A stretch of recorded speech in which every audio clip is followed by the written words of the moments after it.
Hockey fans, it's been a while. It's been some time. There's been some hockey played. There have been some holidays celebrated, some rest, some relaxation, and a big time showcase that was better than any ever before in USPHL history. All that leading in to the most important power rankings presented by Elite Junior Profiles of the year, potentially of all time. We've got huge moves, swings, undulations. If you remember last month, the first ever time the Charlotte Rush and Hampton Roads Whalers both missed the top 10 in the Premier. If you remember this past year, the Generals have been towards the top. You look at the Metro Jets who have led the way all year long. There is so many storylines, so many changes, so many difficult decisions to make. Lucas and I have toiled over this. Our voices frail, our sleep seldom, our tire, our weary, growing by the minute. But we won't miss a power rankings week. And I know the most busy editor in all the land is going to get this puppy out for you. And you are watching it right now live. My right-hand man, Mike Insigliere, mon frere from another mare, the beaver who builds the hockey dam. Slap that tail. It's Lucas Jones. What's going on? Well, you gave me the option too. You gave me the out. You said, do you want power rankings this Thursday or next Thursday? And I said, this Thursday. Yep. Why not? And we're recording it on a Wednesday late afternoon to be out Thursday evening. So a little bit of work for myself today. But you know what? We got the all-star teams out. That's awesome. We got the MVP video out. So we've talked about all of our first half stuff. First half sort of in the bag. It's in the books. We got to focus. We got to get ready for what's ahead. Teams around the country have gotten a chance to showcase where they're at right now. And historically, Dan, where they're at right now is kind of where they end up being. Yeah. And Lucas, this episode has predicted the correct champion in the elite each and every year. Next month's episode has predicted the correct Premier and elite champion every year since we've started this one. So the Premier, there is still some wiggle room to find a champion. The elite, this has been the deciding, well, not the deciding factor, but we have been correct who we've put number one in this month. Yes. The number one in this month has even changed next month in past years in the elite. But this number one has always been the title winner.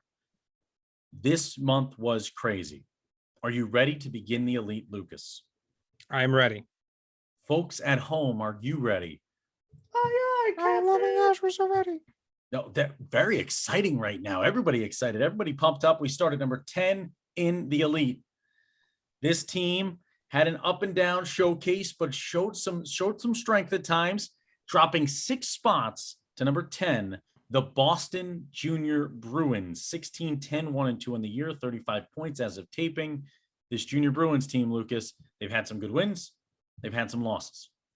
Yeah, I mean, I like this Junior Bruins elite team, and I don't think a split showcase, hurts them as much as you might think. I think that the roster confidence is still very high for the Junior Bruins.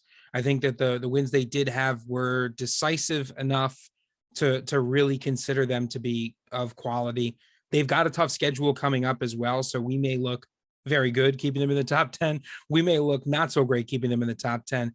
They've got games against Northern, Bridgewater Junior Bandits, 2 games against the Islanders Hockey Club, and a second Northern Cyclones game. So I think January is really going to be a deciding factor for the Junior Bruins. But I think this team, they like a little bit of adversity. They like knowing what they have to do, going out there and accomplishing it. It's that comes from that coaching staff, Dan. Yeah, and I think I look at Ian Rager, their leading point getter with 32 points in the year. That's 10 more than the second most on the squad. And right defenseman Riley Class, who is top of his class when it comes to power play scoring for a defenseman. 4 goals on the year, 3 of them coming on the power play. I think you're going to see a lot more of that blue line scoring to find success. Between the pipes, you got Cam Schermerhorn and Grady Sullivan. Cam Schermerhorn, we got a chance to finally meet Eric Schermerhorn, and that was an awesome time. What a guy, man. Just a salt of the earth dude, a guy that loves to talk the game of hockey, a former netminder himself. And Cam has been a guy who stood in his head at times for this team, and he's one of the hardest workers in hockey. I got to tell you, when you hear a good story like a Cam Schermerhorn, you know that this is a team that's going to put that blue-collar work together come playoff time. Don't be surprised to see the Junior Bruins joining us in Hudson at Nationals in a few months. Before that, Lucas, before we talk Nationals, we got to keep this going. Number 9, dropping 2 spots from last month, but some big wins on the docket. The Jersey Hitmen and the Tiger Woods extraordinaire fist pumper, Coach Raymond behind the bench, 28-1-1, 42 points as of taping. The Hitmen at number 9. Yeah, the Hitmen had themselves a good showcase. They went 3-1, that only lost against the Richmond Generals, including a decisive win over the Northern Cyclones. And I think that's really the story for the Jersey Hitmen. Beating Northern like that, I mean, that is a really quality team.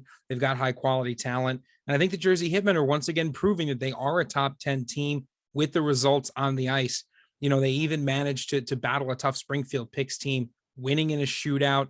You know, I think that once again, the Hitmen have done what they needed to do. They've checked the boxes. I think the big thing for them is that when they go into these events where the whole country is looking at them, they really succeed. They love the spotlight, and the spotlight's very bright when it comes to building a Nationals team.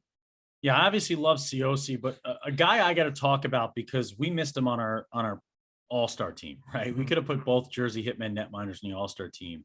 As of picking the All-Star team, Frank Smith was the guy, and now they are perfectly even. I mean, Frank Smith was the guy by like 200ths of a percentage point in the saves percentage, and that's how we made the decision between the two. Matthew Carter has since brought himself. Matthew Carter, Lucas, 11-4-0-0, 1.82 goals against average, 936 saves percentage. You know what? This might be the first guy ever to not get an all-star nod and be the netminder of the year in the entirety of his division nationally. What a job by Matthew Carter. Yeah, that's hugely impressive. You talk about the defense and the net minding. Good defense, good net minding will absolutely take you to Nationals, and it'll take you a little bit farther than that if you can get some good offense. And I think the Hitmen, I just see Nationals all over them right now. Speaking of good net minding, we go to a team with a goaltender so nice, they named him thrice John Dylan Clancy, number 8 overall, the Wilkes-Barre Scranton Knights. 3 names for the netminder, 3 names for the hometown of this squad, Lucas. And Wilkes-Barre Scranton, though, they're dropping 5 spots to this slot. Not often do you go 24-6-1-0 and see yourself ranked 8th overall, but that's just how good this elite division is right now. Yeah, it really has turned into something that is highly, highly competitive in the last few months. Wilkes-Barre dropped some spots. They did not have a good showcase. I think certainly by their standards, they would have liked to done a little bit or a lot of bit better. But the big thing is when you start as high as they have, even one bad showcase is just one bad showcase, right? Even kind of a back and forth month is still a back and forth month. We're not going to penalize people that much. So I like having Wilkes-Barre here. Obviously, that roster is still inspiring fear in the hearts of teams all around the country. The net minding so good. They have some interesting games coming up. The big spotlight game, I think, is a game against the Jersey Hitmen coming up on January 15th. That's going to be one to watch. Yeah, and you look at the top of the score sheet, man, who's better than Jared Schoen? Like, this young man is absolutely unreal. He got a chance to just put the show in out for everybody at the Winter Showcase here this past week. 20 goals, 18 assists. Look down the list, though. When it comes playoff time, the guy that I'm going to be looking to lean on here, if I'm the Wilkes-Barre Scranton Knights, is going to be Seth Kotler, the young man from Alaska. There's an Alaskan drive here when you talk about CJ Reed, Seth Kotler, and the boys. Seth Kotler, though, 8 goals, 18 assists. This guy scores them when they matter. This guy makes plays when they matter. 1 shorthanded goal, 2 shorthanded assists. He'll kill penalties for you. I love the way Seth Kotler plays the game. I love this team a lot, too. Next up, they dropped out of our power rankings last month, not only out of the top 10, but off the screen. We do a top 20. We do a top basically 65 in the Premier off the screen just to kind of figure out everything and figure out our ranking systems for Lucas's J rating. And this Florida team that comes up at number 7 dropped out of the top 15 as well last month. Florida Junior Blades at number 7, 17-11, 1-0, 35 points. And oh boy, are those boys buzzing after a 4-0 showcase for the Elite Blades. They did it. They did the thing, right? The reason we wait for the Winter Showcase is to see how these guys handle the spotlight, handle these games against teams they don't normally play. The Florida Junior Blades played a bunch of great teams farther up north. Bridgewater Junior Bandits, Rockets Hockey Club, New York Aviators, and the Wilkes-Barre Scranton Knights. They beat all of them, right? You go 4-0 to showcase, you play top talent like that, you're going to move up, you're going to move in. For the Florida Junior Blades, the momentum is on their side right now, and they are riding that wave all the way through to the end of the season. Yeah, and we've talked about Filoramo a ton, but how about Chase Benjamin? 14 goals, 13 assists, 27 points. We mentioned him as probably our biggest all-star snub in the Florida region when we put the elite together. Him, Bailey Kaiser, Brody Niche, Jacob Gusty, the big D-man. This team's got depth. It's got size. I was talking to Coach Strode. I was talking to Coach Scarpacci, some of the guys at the top of that Florida division right now, and they talked about the importance, Lucas, of the race to the finish for first place in that division. It's not to say anything less about Palm Beach or Atlanta, one of those two teams that you'd see in the first round to get to nationals as the 1v4 game, but it's just saying how good and how dangerous this Junior Blades team is right now. No one wants to be the 2 seed. Nobody wants to have to deal with Thomas Filoramo in a big game or the big body that's Jacob Gusty. Watch out for the Blades. The Blades wagon is rolling downtown. Watch out. Next up, number 6. It's got to be the Junior Canes, baby. The Storm Surge at number 6. They move up 3 spots. Didn't get the love that they deserved last month, so they decided let's roll off some W's. This is a team, Lucas, that we talked about the eye test. One, I certainly need an eye test. It's been a few years since I went to my optometrist. But in terms of the eye test, these guys always live up to it. The depth, the ability. Coach Gaylord has a great squad in Carolina. You know, they rolled off a 5-game win streak at the beginning of December, only dropping one at the end of the month to the Florida Eels. And, you know, after 2 tough games against the Charlotte Rush, I think the one thing we've seen is that these results are not binary, right? They're not win or loss. Like you say, the eye test, look at the quality of the team, look at the quality of the game. Did they come from behind? Did they try to hold on to a lead? And I think everything points toward this Carolina Junior Canes team.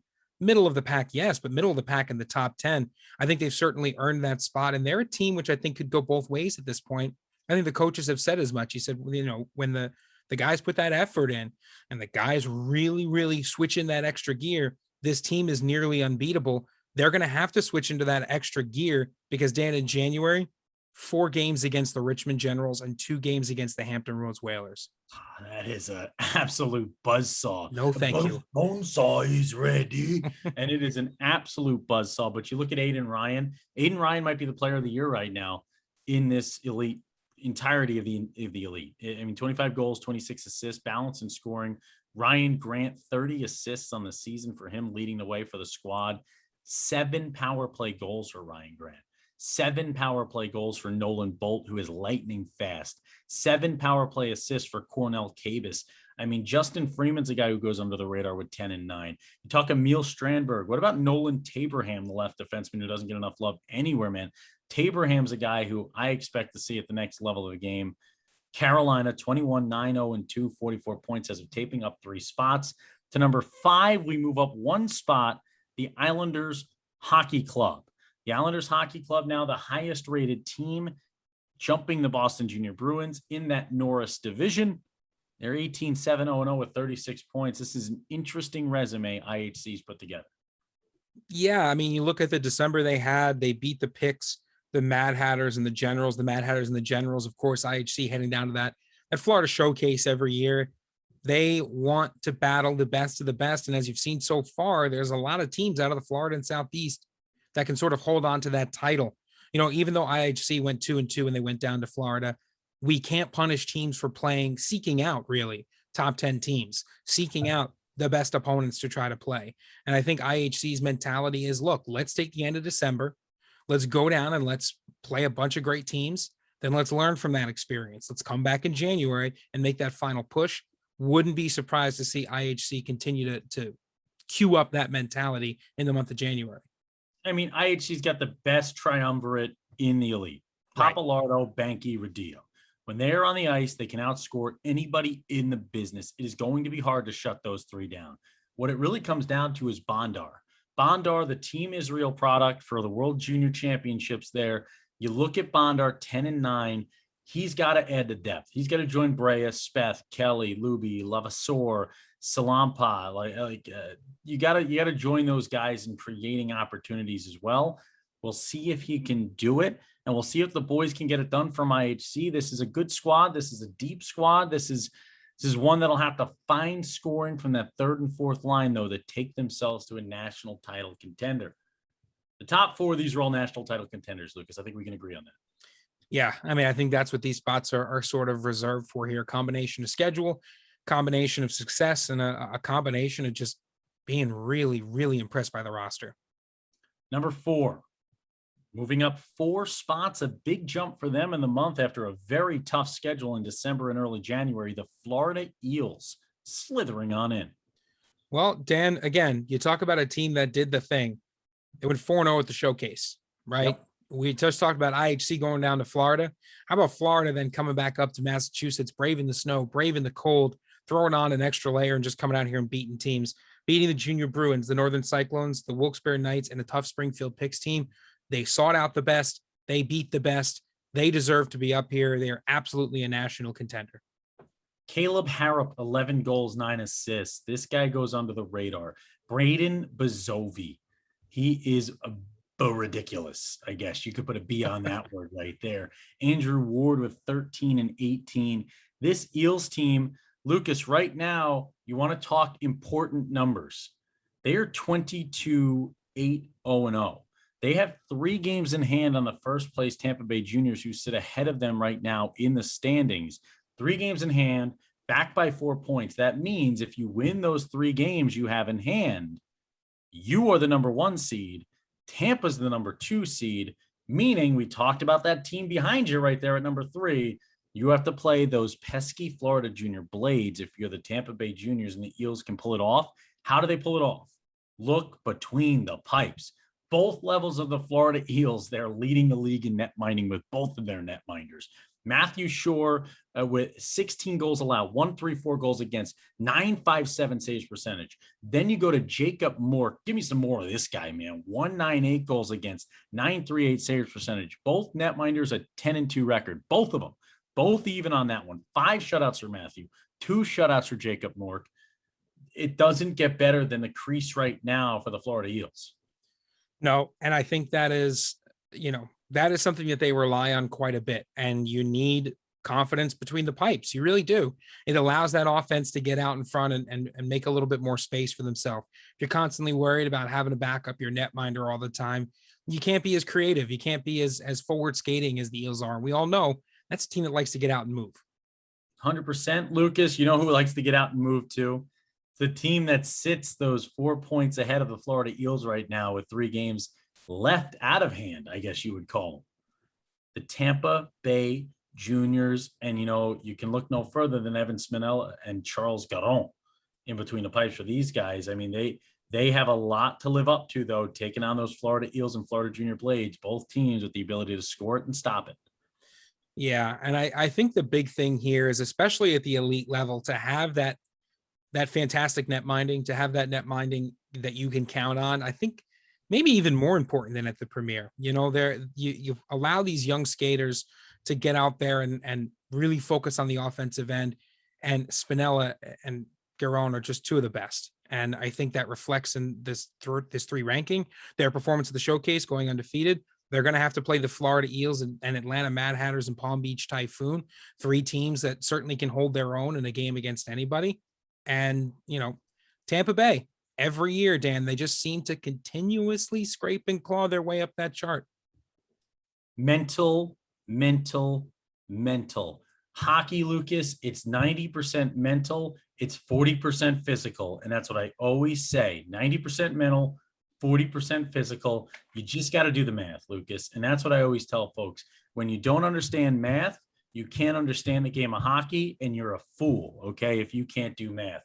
And this Tampa Bay Juniors team, we look at them last month, they were at number 5. This week, they're at number 3, moving up 17 spots to number 3, the Tampa Bay Juniors. I think I got all the math right. One problem I can solve. Cooper Hunt, 15 goals, 24 assists.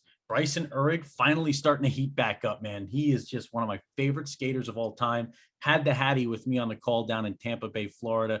The Bryson's right. Milan Levchenko starting to heat up. Yusupov and Massendo, kind of guys that kind of sneak in there on you when you're playing them. Pranay Prasanna is going to be big for depth. The Soul Man, Philip Soul. This Tampa Bay side, I've gotten a chance to watch a lot of them this year, Lucas, and they just continue to get better. They are a different team than they were in September today. That's what this is all about. And you know what else it's all about? Number two. Number two and number one, if you pay attention to elite hockey, it is obvious who these two are right now based on last month compared to, I would say, the records and what's gone on this month, Lucas. It's pretty quick math to do. Last month, the Charlotte Rush were number one and the Richmond Generals were number two. Okay, but I did call the Charlotte Rush out. At the end of November, I said they needed to show me that they own that spot, right? They can't just have it. You have to show me you own it. So the Charlotte Rush respond to that remark by going 9-1-0-0 in their last 10, winning their last two straight, beating the Hampton Roads Whalers, the Tampa Bay Juniors, the Florida Junior Blades, the Atlanta Mad Hatters, the Florida Eels, the Potomac Patriots, the Carolina Junior Canes. The Richmond Generals, who I said had to overtake that spot. If you want to be the man, you got to beat the man.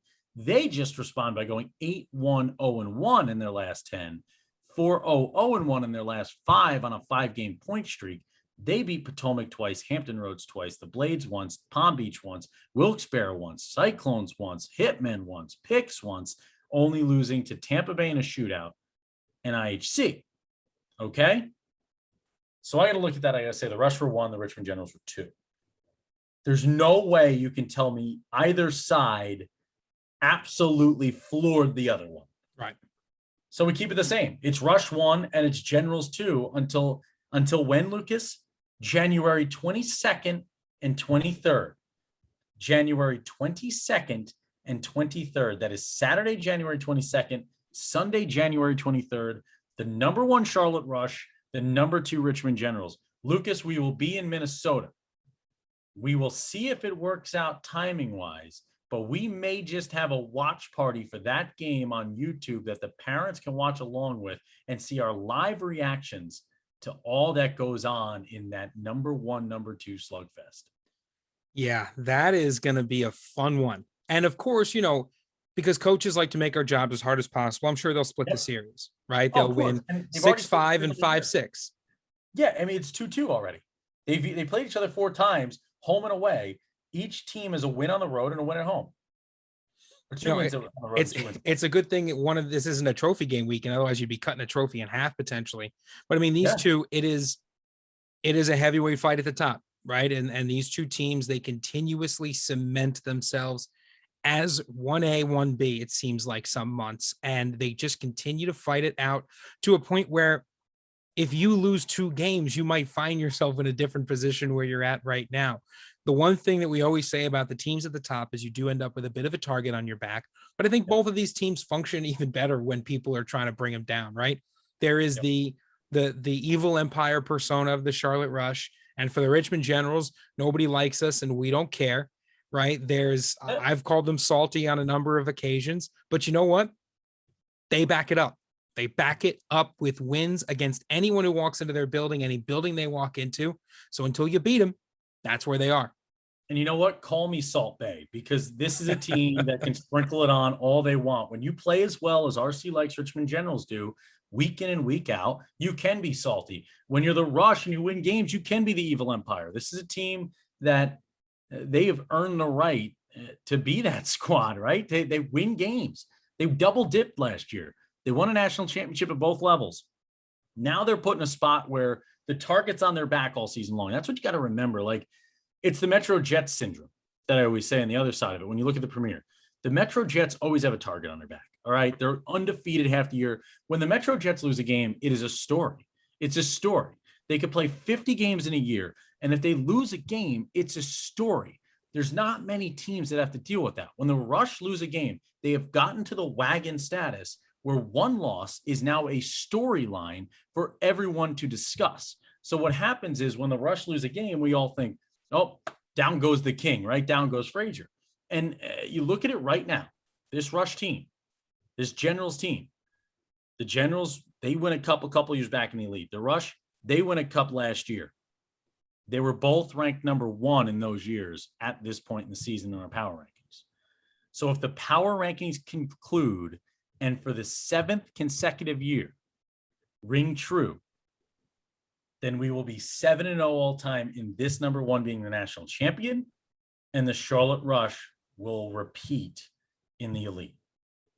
Well, there's only one thing better than 6-0, and it's 7-0, right? We may know a thing or two about the elite division, but I know that there are a lot of teams out there who want to prove us wrong, who would love to get a shot at the Charlotte Rush and the Richmond Generals. You've got another 2 months to do it, to try to fight for better positioning, to try to fight for that pool play status. And eventually, Dan, we find ourselves at nationals. Things tend to sort themselves out in a way that is always interesting. Yes, they do, Lucas. Nationals coming up soon. We've got a month and a half of hockey left to go. We take a breather. We take a break. When we come back, I think we have an announcement, Lucas, to make before we get to the premier top 10.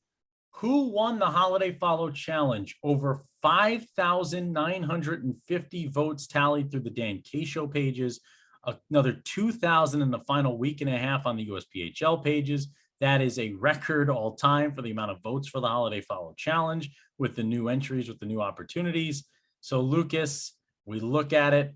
We will come back and tell you who won the Holiday Follow Challenge, earning a trip from myself and my colleague, Lucas Jones. The Dan K Show would like to thank all of our fantastic sponsors for the work that they do. If you're interested in partnering with the Dan K Show, reach out to @the_Dan K Show on Facebook, Twitter, and Instagram, and you too can work with the most watched show in junior hockey. The results are in, the most exciting moment of the year, each and every year. It's like a kid opening presents on Christmas Day. The Holiday Follow Challenge winner, one team will win a trip from the Dan K Show, coverage for the day, the whole rigmarole, videos and play-by-play and fun and games and joyousness. Last year, the Florida Junior Blades went from 3 total votes to a championship. This year, up until the last update a week and a half ago, the Rum River Mallards have led from beginning to nearly finish, but will a horse edge them at the end? I will tell you this much. Our top 3 teams were separated by a total of 12 votes. Third place to first place, 12 votes. First place to second place, 2 votes separated them. Fifth place is where we start. At number 5, Lucas, this is a team that always represents themselves well. They won it last year, but Dan K will not be going to the swamp this go around, the Florida Junior Blades. At number 4, the Columbus Mavericks, OHIO. No, we didn't win it. We got close. Great job by Columbus. We thank you so much for the support throughout this one. In third place, a team I predicted in my way too early predictions to win this darn thing, losing by 12 votes. The Richmond Generals finished third. That leaves us with 2 teams remaining. The Wisconsin Rapids River Kings, and because I have no merch, thanks, Tristan, I need my merch, the Rum River Mallards. Lucas, imaginary drum roll, please. Is it? Is it? Is it? Is it? Is it? Rum River, baby. We're coming to the river for the first time in Dan K Show history. The national broadcasters of the Dan K Show, the most watched show in all of junior hockey worldwide. Dan K, Lucas Jones, Isanti, Minnesota. We're going to freeze our absolute tookuses off February 25th and 26th, Lucas. It's going to be cold and I'm not ready for it. I'm in Florida right now getting a tan. You are not ready for it, but Rum River, fire up that bus because we are going for a tour around town. Every time we do the Holiday Follow Challenge, it is always about the players and about the rink and about the town. It's a little bit of a kind of a love letter to whatever town we're in, right? Showing what the best parts of playing there are. We are so excited. We are going to get the tour of Isanti.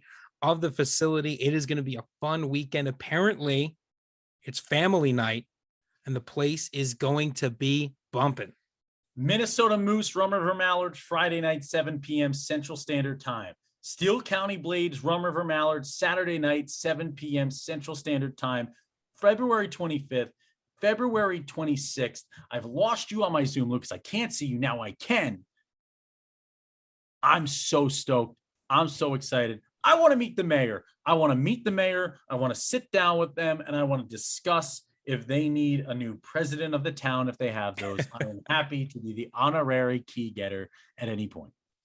I've never gotten a key to a town. No, I've never gotten a key to a town either. The closest I've ever gotten, I think, was the key to the equipment shed at the town Little League field. That was about as close to that as I've ever gotten. That'd be pretty cool, I think. That'd be a major life accomplishment. We'll see. But we'll see all you folks up in Isanti at the end of February. That's going to be a lot of fun. Coming after the mascot, too. Dan K and mascots do not get along. You can ask Rowdy the River King. I took him down, and he got kicked out of the building when I went out and visited John Schwartz and Marty Quarters.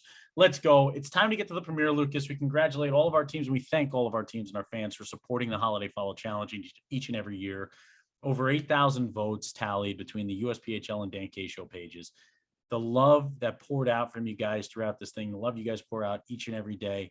We do this to try to help entertain you guys, to bring these guys a professional experience and to help guys get on to the next level of college. So that's what it's all about.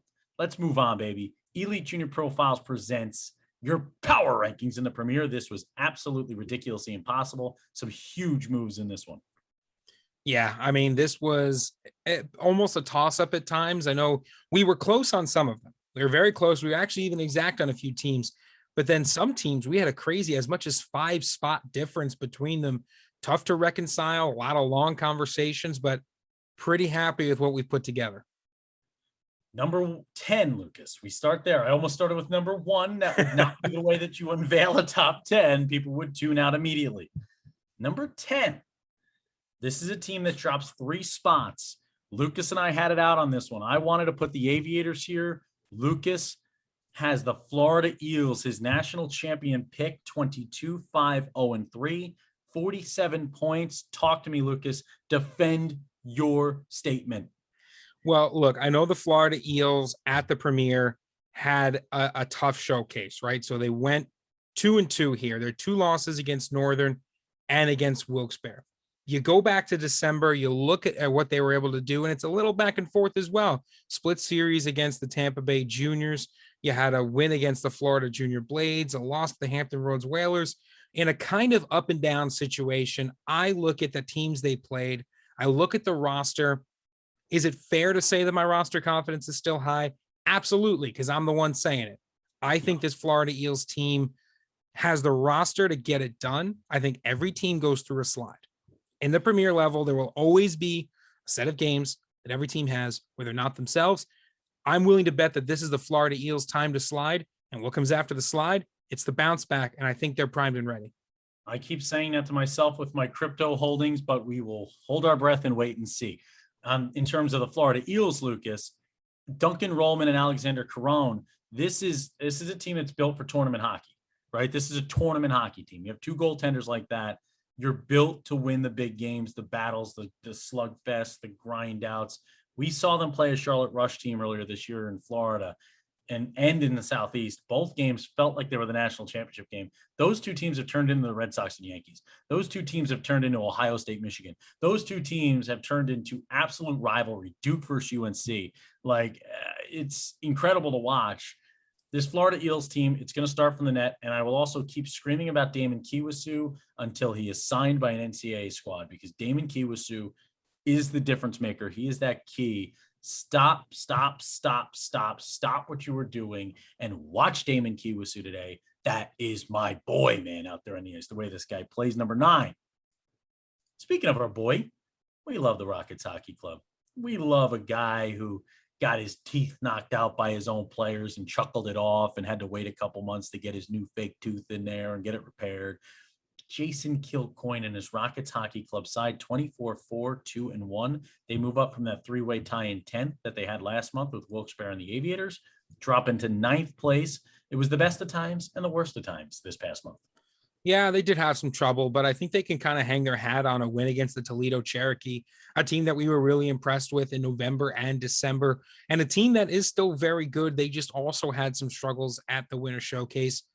That was kind of the story. For the Winter Yeah. Showcase, these premier teams couldn't quite figure it out. But I think for the Rockets, I think they're trending in the right direction. They had a very, very consistently good December. I like the way they played that month. They had a tough game against the Wilkes-Barre Scranton Knights, losing 3-1. They came back the next day. They beat them 9-5. That was a dominant win. I like that win against Toledo. I think they managed to break that tie. Yeah, Lucas, this is a team that technically knocked Toledo out of the top 10 with that win. I mean, that was what they did right there. And they caused some havoc throughout the weekend against some really good squads. This Rockets Hockey Club team, there's just a lot of balance in what they do. You feel like Coach Kilcoyne is just a really good behind the bench coach. Like, he knows how to kind of roll with the punches, figure things out on the fly. You'd like to see the net minding step up, right? Matthew Morrison and Hunter Thomas, they're both so good. They are so stellar. When you watch them, you go, these are two top-notch netminders. And you just want to see the goals against average is there. You want to see that saves percentage over the next couple of weeks here tick up over that 9-1 mark. That's championship hockey. Right now, they are really good playoff, go to nationals netminders. I want to see that championship netminder status out of them. I'm calling them out in a fun way here. I'm telling the boys, let's go. Let's get it going. Who's going to step up? Who's going to carry the boats, in the words of David Goggins, Lucas? Who's going to carry the boats? We can all be on the water. We can all paddle away. But when we got to go across the land, when we got to get from river to river, who's going to put that darn boat over the shoulder? Who's going to carry the boats? Let's go. Szymon Bienek, the man from Poland.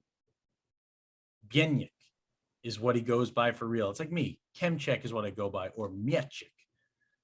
Bieniek, the 8-goal, 16-assist left defenseman. This is the guy. He was an all-star for us. How about Cyprian with 22 and 25, and Michael Stevens, 18 and 26. Finan is finishing pucks. We move to number 8. This is a bit of an outlier here, just trying to figure out where to put these guys. Like, you could go to the Rocky Mountains. You could go wherever you want. Utah dropped 6 spots, Lucas. This was a wagon that technically not a bad month out of them, technically not even a bad showcase, a tough schedule for the boys. 27-4-1-0. Hold on. So look at how tough the Premier is. Okay. They're 27-4-1-0 in the Mountain Division that I think is a top 3 division strength-wise overall when you talk about those top 4 teams there in the nation. 27-4-1-0 at 55 points, and they're 8th in the Premier. Well, for a team that it was as high as they were, right? For a team that plays in a somewhat isolated area just by where they are, these events are the event. It's not, oh, they're important. It's not, oh, they're critical. There is, in a sense, nothing except for events like this. Yeah. These are those spotlight moments. And talking in harsh terms, because I know this team wants to hear that, right? They want to hear exactly what's going on. And I think that they didn't really do what they wanted to do coming out to the Winter Showcase. They didn't have that flag flying moment that I think they were looking for. They played very tough teams, and that's good. And I'm happy to see that they did. I'm sure they're happy to see they did as well. But they drop a game to the Rockets Hockey Club. They drop one to the Northern Cyclones. They drop a really good game in the Tampa Bay Juniors. That game looked like it could have been a tier 2 matchup between those two teams. But I think for Utah, still a fantastic group. But Dan, the story is they're missing some folks due to injury. Jacob Saran. I mean, Jacob, don't go no further. This is their McDonough. This is their Ryan McDonough back in the day, skating 35 minutes a game. And this is a guy that, like, when the chips are on the table and you're putting it all in, this is the guy that steps up and gets the job done for you. And Saran wraps him up. There's a reason why we have that saying: 5 goals, 15 assists. They think they hope they get him back for the postseason. And that is the hope you got to hold out on, because I think this division's so tough. Ogden's always getting better. NOCO's always getting better. Pueblo's always getting better. And only one team comes out of the mountain to nationals. Only one team. So you look at it, I mean, as much as you'd love to see 2 teams from each division and maybe a 24-teamer, like, it's one team out of the mountain.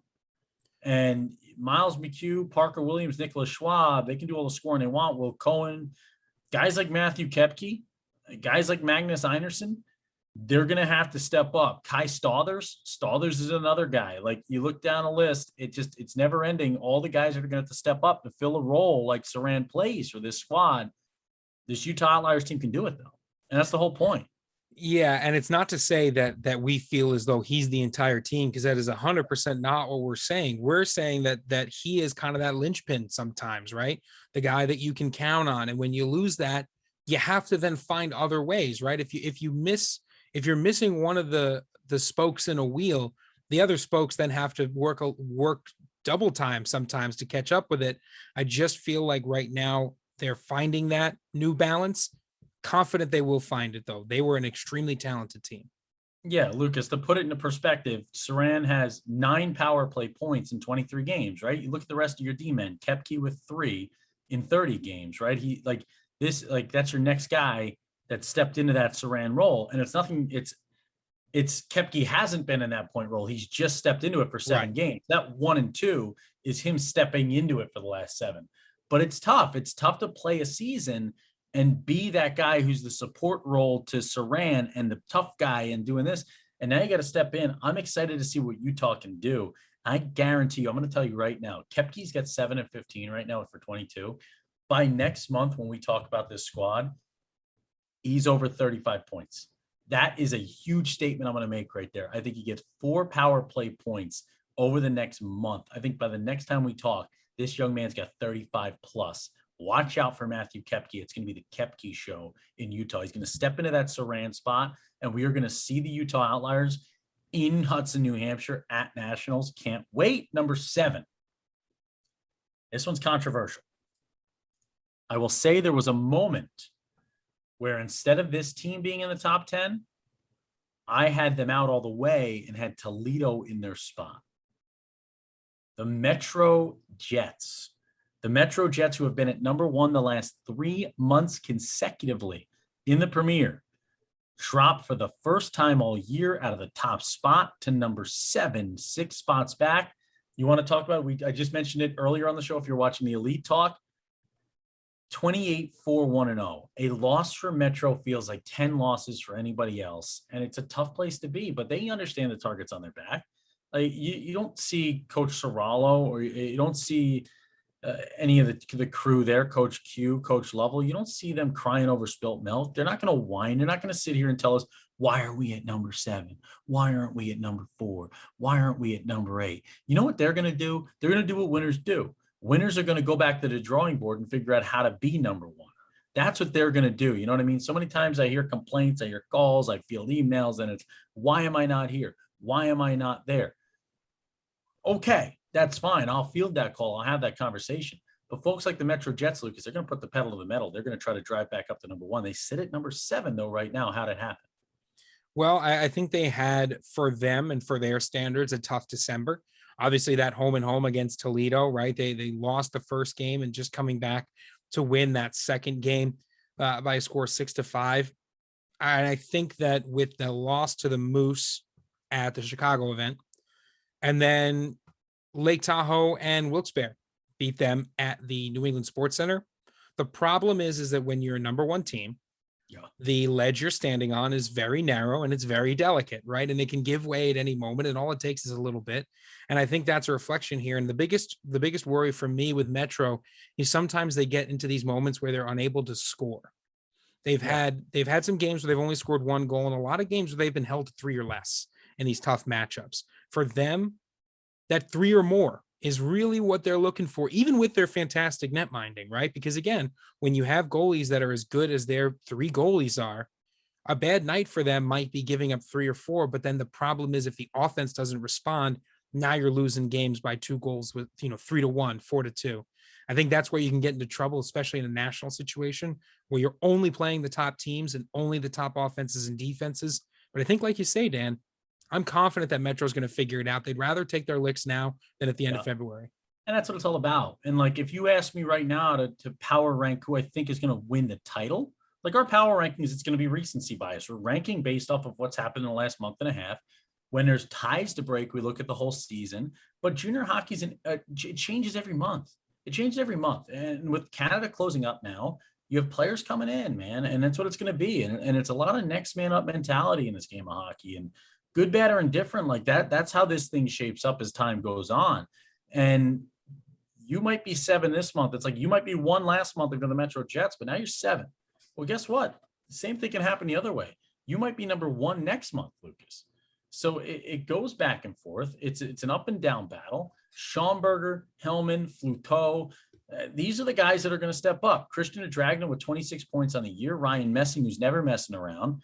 These are the guys that are going to have to step up. These are the guys that have to make it happen. I expect them to do it.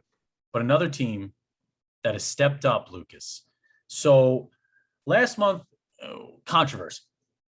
It was a toss-up between this side and the Wisconsin Rapids River Kings as to who was going to be the Midwest West team to represent themselves in the top 10. We had room for one of them, according to what we put together numbers-wise. We put the Minnesota Blue Ox in at number 9. They go 8-0 after that nod. The first ever Midwest West team ever to go not only undefeated, but not lose at least 2 games in the month after being put in the top 10. The Minnesota Blue Ox right now have kind of taken a turn from good story, from good team, from solid group, from squad that doesn't struggle too much, to national championship contenders, Lucas. Do you think the Minnesota Blue Ox could be the squad that raises the cup come year end? I mean, why not the Blue Ox? They are consistent, right? Every time we power rank them, they consistently stay in the power rankings. They go undefeated. They're streaky. That's a good thing, right? They show that they can take care of business and they can win in the tough environments. They've got depth.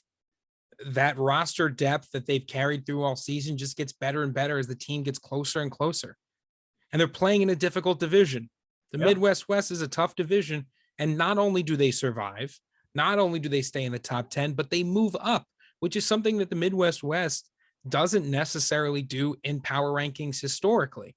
So this could be a team that breaks that Midwest West curse. This team will go as far as Michael Clough takes them. And that is a lot to put on a young man's shoulders. That is a lot to put on the shoulders of a guy who's a leader for a team, who battles up and down the ice, who does it right day in and day out. But you know what, Lucas? When you are consistently great, you're expected to be consistently great. And you're expected to be great consistently. It just all works together. And you look at Michael Clough, man, life ain't rough when you're Michael Clough, we always say. 6 power play goals, 7 power play assists, 1 shorthanded goal, 2 shorthanded assists, 4 game winners on the year. The year 2001 is an absolute steal if you're a scout anywhere in the country. 28 games played. This guy's 25-24. I look at this team, and there's so much depth. There's Meslowski, Glazer, Schenkel, Gunner, Pojar. You look at Hobbs, Starkey, Weiss. Great. Awesome players. But Clough, these guys go where he goes. And he is going to lead them to the promised land this year if they're going to win it all. I'm excited to see it down the stretch. Yeah, and they gotta show up this month as well. They got a game against the Moose that a little bit of hardware on the line for, and you want to see what happens when they get put under a spotlight. You better tune in. Lucas, that is Friday, January 21st. What time is that puck drop? You know that. You don't know that. Let's look at it, Lucas. I thought you knew. I moved away. Hold on. Well, when you mentioned it, I figured you mentioned it because you had the information, not that you were just arbitrarily. We can't just arbitrarily. We have to promote things, Lucas. We haven't promoted this yet. And there's a giant axe on the line. Paul Bunyan's axe is on the line. It's a 6-foot tall axe. It's basically the Flint, Michigan Mega Ball. Minnesota Moose, Minnesota Blue Ox. Who will reign supreme in the state of hockey? And that game is at 8 p.m. Central Standard Time. There you go. He's a king. He's the king. King status for Lucas Jones. We'll have a pregame show on site before that one's all said and done. We'll take on the biggest matchup in all of Minnesota. It ain't Pops. It's soda out there. Soda hockey, baby. That's what it's all about. They do call it Pop, though. Number 5. This team's got a lot of pop. I'm going to go out on a limb here, Lucas, and say something about this number 5 team. The game we called at 10 a.m. Eastern time on Monday, after this team dealt with insane travel issues with the snow, slept for maybe 1 hour before the event started, played 3 tough games, and then took on a top 10 team in the Utah Outliers at 10 a.m. Eastern time on still very little sleep, still bouncing back. I don't think I've watched a team in this league skate and play a better game of hockey than I saw the Tampa Bay Juniors put out on their ice at the New England Sports Center on the final day of the Winter Showcase. Tampa Bay Juniors at number 5. Record-wise, that keeps them there, 21-10, 1-1 on the year with 44 points. They were outside the top 10 before this month. But this is a team, Lucas, that I could have easily put at number 1 just off the eye test. I think that game against Utah is the deciding factor, right? Yeah. And that Tampa Bay team that came to play against the Utah Outliers, a team that we had potentially pegged as the top team in the Premier, that Tampa Bay Juniors team could beat half the tier 2 teams. Yeah. I truly think that the way that they played team defense, the way the offensive systems were working, the way that the netminders were interacting with the defense, the puck movement, the game flow. That game was the shortest game we called because of 0 penalties, 0 stoppages. You're getting back and forth with the puck. I think the Tampa Bay Juniors, if the team that showed up on that Monday continues to show up to the rink all the way through the end of March, absolutely, this team is in the conversation. Heck yeah! If you took Tampa out of this area and to some of the other tier 2 spots in the country, like that, the way they played, man, they could compete anywhere else. Like bring it up to the NCDC, it'd be a battle, right? Like you look at the Hitmen, the Bruins. I mean, these guys are just dominant Division 1, Division. You look at NCAA Division 1 hockey players, NHL players. It's incredible. You go to number 5. Look at Tampa Bay. You look through the roster, and like it's just a team where one of the guys that stands out to me. You talk about depth, and it's Jackson Studebaker, the big man. And the guys joke around because apparently I talk about Jackson Studebaker a lot, Lucas. I got chirped. But Jackson gets chirped for it. But Jackson Studebaker's like Evan Miles, but the opposite. Like Evan Miles is the little guy who gets knocked around. Jackson Studebaker's the big guy who's going to get physical with you and make the big plays around the net. Talk about Parker Chadwell. You talk about Bo Cornea. You talk about Connor Nelson, Jonah Mortensen, Judd Ginther, Adam Custable, Bahula, Bugan, Heller, Fleer. It doesn't stop with this squad. And the incredible play of Blake Mons of late in net. I mean, the only loss of the showcase for these guys was a 1-0 loss to the Chicago Cougars where they outshot them by double, right? Like it was a goaltender standing on his head, a beautiful performance by the Cougars. They battled for a win, 1-0 win, just win, baby, Al Davis always said. But still, this Tampa Bay Juniors team on no sleep to put together the showcase they did doesn't get much better than that. Number 4, a team we did not see at the Winter Showcase, but a team we also did not see in the top 10 last month. A team that moves into the top 10 again. They have been number 1 this year. They have been out. They have been number 8 this year. They have been out. They are now number 4 this month. The Hampton Roads Whalers, 18-6-2-2, 40 points on the year. Talk to me, Lucas. I had the Hampton Roads Whalers at number 8 this month. You had them at 3. How did they get the 4? Talk to me. Well, 4 is kind of the negotiation, right?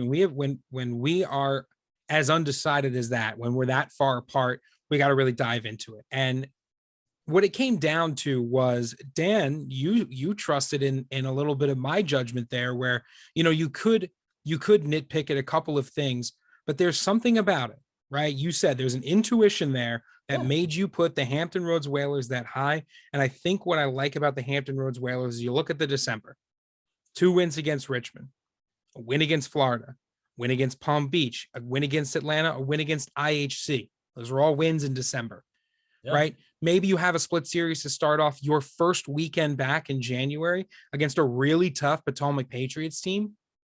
For me, that just goes to show how difficult the entire division is and how much higher their wins in that division should be ranked, should be weighted. The Hampton Roads Whalers, you talk momentum.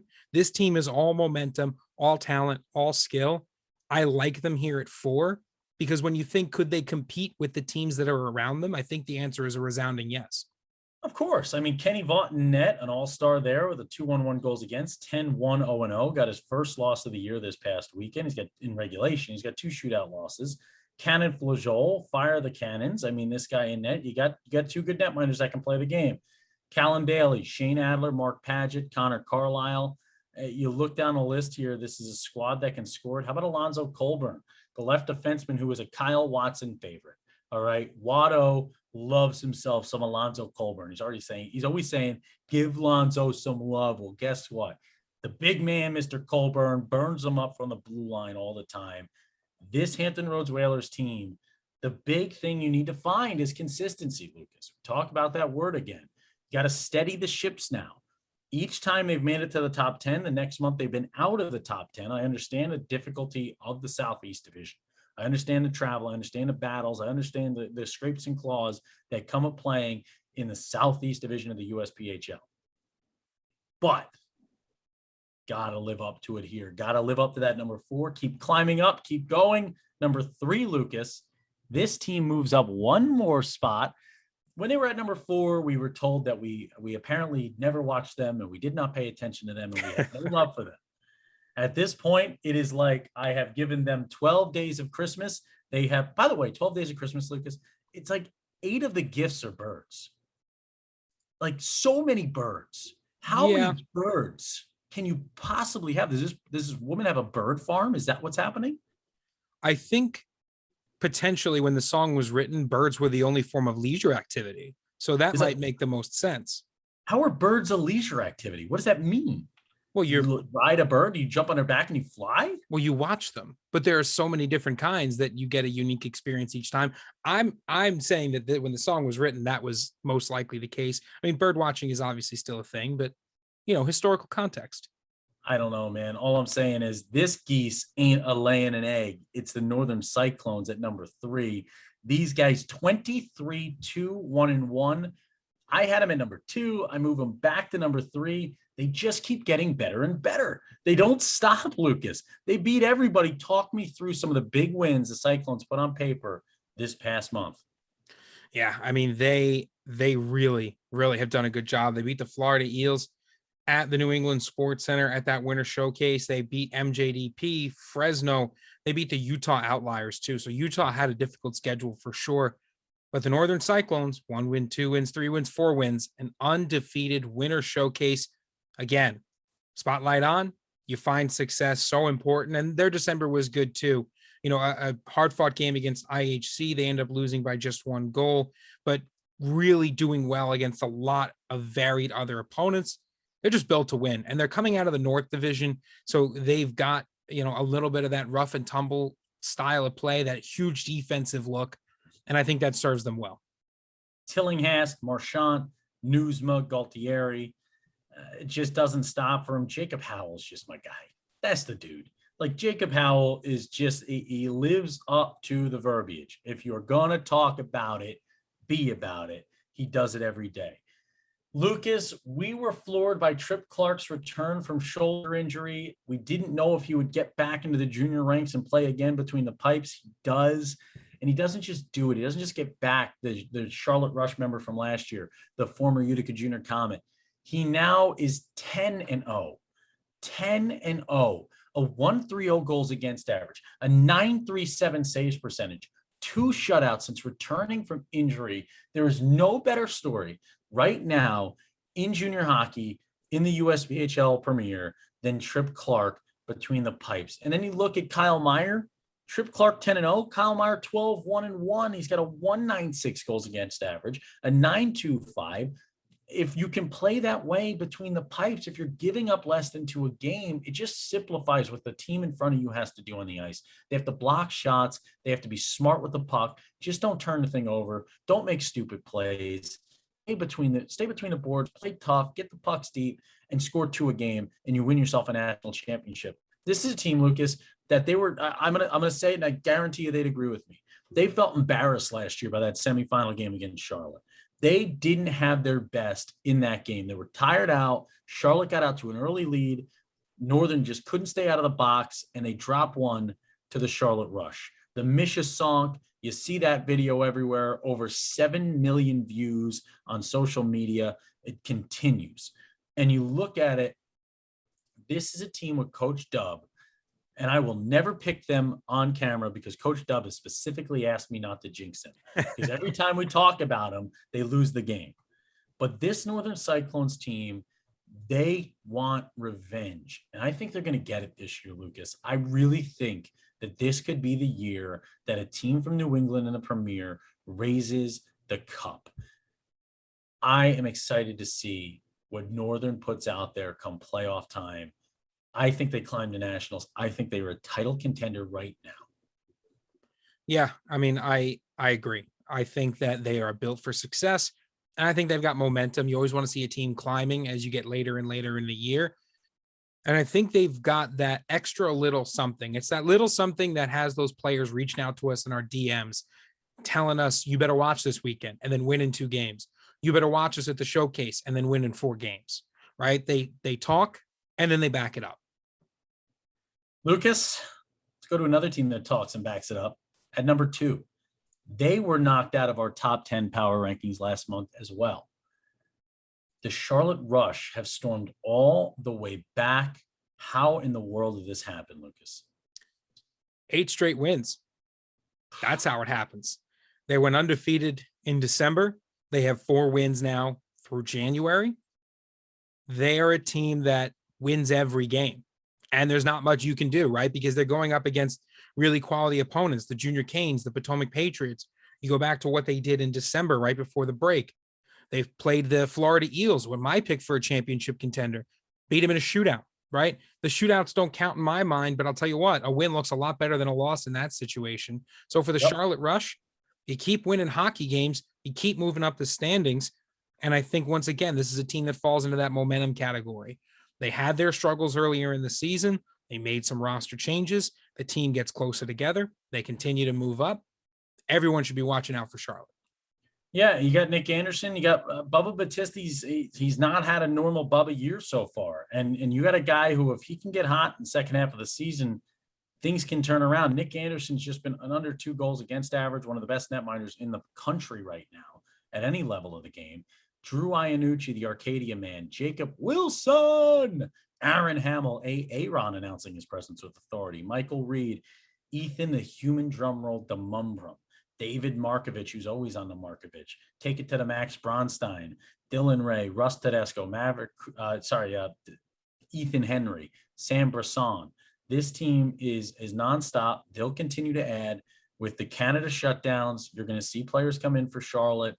Watch out for the Rush as the season goes on, Lucas. But with the Rush at number 2, with the Cyclones at number 3, with Hampton Roads at 4, Tampa at 5, Minnesota at 6, Metro at 7, Utah at 8, Rockets at 9, Florida at 10. Who could be number 1? Well, let's think about this. Before this past weekend in Marlborough, Massachusetts, no team in the 7-year history of the Dan K Show Power Rankings and the Dan K Show, brought to you by Elite Junior Profiles, has ever won 3 consecutive games at a showcase or anywhere else against top 10 opponents. The Wilkes-Barre Scranton Knights did just that. And they added another win against the Lake Tahoe team that sits just outside this top 10 right now after a tough month of 3-7 in the last 10 games. The Wilkes-Barre Scranton Knights. Lucas, last year, the Elmira Junior Enforcers, put together by Ray Welsh and Tim Colpine. Ray Welsh had Cody Murphy on the bench in Elmira. That squad was the first ever first-year team to crack the top 10. Since then, others have cracked the top 10. No first-year team until today has ever sat atop the Dan K Show Power Rankings. The Wilkes-Barre Scranton Knights in the Premier, the Wilkes-Barre Scranton Knights do just that. They did it in the Elite earlier this year and broke it. They were the first ones ever in the Elite. Wilkes-Barre Scranton now the first ever in the Premier to be number 1 overall, 28, 3-0-0, 56 points. They had 2 losses that don't hit the resume the right way, but the wins, Lucas, I think that's the story that gave them the number 1 slot. There might be only one thing that is equal to or potentially better than going undefeated at a showcase. And that is beating 3 top 10 teams in a row. And it has happened before where teams have had the opportunity to do so, but haven't been able to convert. They were able to convert. I think, like you say, Dan, those wins are the most important thing. Toledo, Florida, Metro. Yeah. Back to back. And Toledo, Florida, 2 games in the same day on the first day of the showcase. Once again, a team that doesn't necessarily get the greatest draw from the schedule, but it doesn't matter. No excuses, right? They get out there, they get it done against a fast team like Florida and a physical and fast team like Toledo. Wilkes-Barre just has this extra little chip on their shoulder right now. A team that knows that they need to continue to win, a team that knows that what it takes to win and be number one in the Premier is a continuously successful program at the height of its power, week in, week out. They proved in the big moment under the spotlight that they could get it done. They've got, I think, a lot of games left. But I think the big thing here is if they continue to win at the rate they're winning, if they continue to put up offense the way they have, they continue to get that net mining and defense, they are a complete team, a dominant team, and a team that we talk about built for tournaments. They are built for that final nationals tournament. Teague Porter, Colin Anna, Hunter Parker, Jays Barner, Drake Reed, Landon Reed, Justin Ryan, Liam Wicks, Jordan Back, Sam Larkin, Michael Gannon-Stegall, Christian Williams, Michael Evgenikos. I mean, as you read down the list, Nico Corsero, who makes things happen, there's nobody on this team that doesn't make a difference. There's nobody on this team that's not a part of it. Ray Welsh and Cody Murphy, not once, but twice, have created wagons out of the blue. From the ground up, they plant seeds and they don't farm them. They grow them like in magical power ways. They don't grow beans, they grow bean stalks, and then they go slay giants. That's what the Wilkes-Barre Scranton Knights do. The Wilkes-Barre wagon, I am all aboard. I am on the Wilkes-Barre wagon. This squad has just absolutely enthralled USPHL Nation. Every single person in attendance that I spoke to this weekend at some point had a conversation with me about what Wilkes-Barre is doing. This team is different. They are built different. They do it differently. They can make it happen any day, anytime. They win big games. They win the ones they're supposed to win. And then where in the world is the puck? Well, it ain't in the net because Carmen's back there. Tade Carmen, 179 goals against, 942 saves percentage. What a job in the Premier, Lucas. Let's do this. Let's talk about how many teams I think could win a national title that were snubbed from the top 10. Win a national title. The Aviators, the Jersey Whalers, the Philadelphia Hockey Club could all make the Nationals, all make a championship run. The Jersey Hitmen, too, I'd even thrown into that Atlantic East. In the Atlantic West, Utica, man, look at that Utica squad. There's another one. In the Great Lakes, Toledo doesn't make it. They're 24-4-3-0. They beat Metro. They've beaten a couple other big-time squads. Toledo, not in the top 10. Columbus has been on fire of late, 21-8-1-1. They're not in it. Pittsburgh, we've talked about all year. Cincinnati with the top scorer all time in Drake Barnish. The Florida Eels, Tampa Bay Juniors make it, but how about the Junior Blades team that can play physical day in and day out and can get net mining? The Chicago Cougars beat the 5th overall Tampa Bay Juniors, beat the Las Vegas Thunderbirds, go 22-8-2. They're not in this top 10. The River Kings, Marty Couters, one of the best coaches of all time in hockey at any level of the game, 26-3-1, 44 points. They are plus 42 in goal differential. They're not in it. The Hudson Havoc, a young squad with a ton of talent, 16-8-2-2. They're not in it with a plus 38 goals against. The Moose, who have beaten almost everybody in our top 10 at some point this year. They beat the Metro Jets this past month. They don't make it. The Steele County Blades have had a great year. The Minnesota Mullets have beaten the River Kings. They're not in it. The Junior Bruins, the South Shore Kings, who go all the way out to the mountain region. They're 19-7-0-2. They've beaten a handful of top 10 teams. They were number 4 at one point. How good are the Bridgewater Junior Bandits and Springfield Picks? It's all we talk about. The New Hampshire Junior Monarchs go 4-0 at a showcase. We don't even talk about them. Yep. Lucas, it's nonstop. How about Richmond? Richmond's not in. 21-9-1-1. They're not in the top 10. Carolina's not in the top 10. The Potomac Patriots are back and better than ever, 5 points out of a playoff spot. They're not in the top 10. Ogden, Noco, Pueblo, not in the top 10. Nobody from the Pacific makes. Nobody. There's a zillion goals scored. Lake Tahoe, Las Vegas, Fresno, San Diego, all have a reason to be in it. None of them make the cut. This is where we're at. This is what's happened. You look at this, there's a million storylines, Lucas, and there's only so many we can talk. Yeah, I think the biggest thing for me is you talk about national contenders. I think you said the Aviators.